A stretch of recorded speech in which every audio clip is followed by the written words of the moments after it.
Hi and welcome to the War Bunker.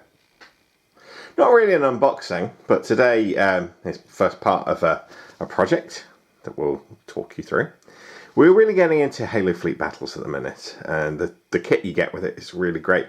But we're trying to develop a bit more scenery to put onto our board to make it a bit more interesting.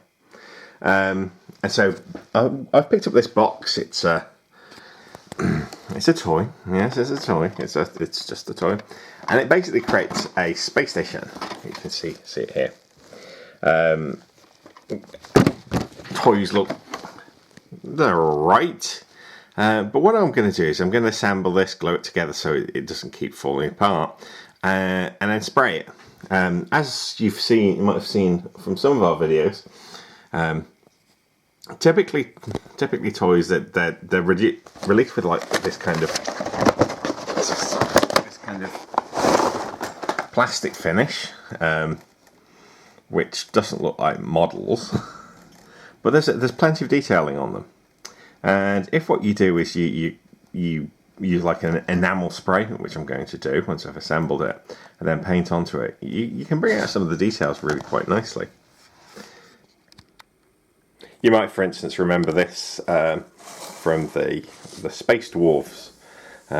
It was a giant toy, or you can see how big it is, that we used for the Battle Starship Down. Actually, I'm desperately trying to find a figure to give you some kind of scale. All I've got is some giant monstrous creature. But yeah, this was kind of looked like that, quite. It's just a basic colour scheme, but what we did, we applied some colour onto it, painted different sections, weathered it a lot, probably a little bit too much, but it makes it look very, very different to how it originally looked, and it kind of blends in quite nicely with the models, and then we're hoping to get the same effect here. And here it is in all its glory.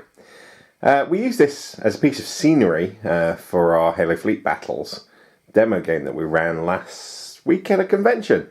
Lots of interest in it. People going, well, wow, that's really, it looks fantastic. You can see the Firestorm Armada ships.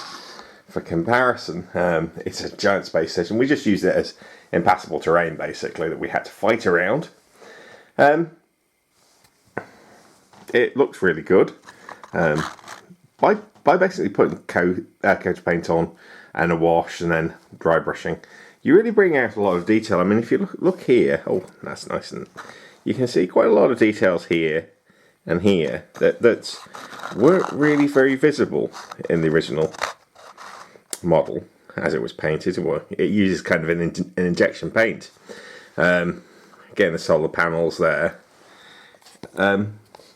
Actually being able to paint them allows you to kind of bring out that, and it looks, people thought it was a proper model, some kind of diabolical thing that you could get through Spartan, but yeah, it was just, this cost us $12 plus paint, 12 New Zealand dollars, and it just gave us a nice little centerpiece. You can see the little Soyuz modules at either side. I broke a couple of the solar cells off by accident because we were a bit heavy-handed taking it to the convention and back. But yeah, it looks really good. I mean, you can see it here.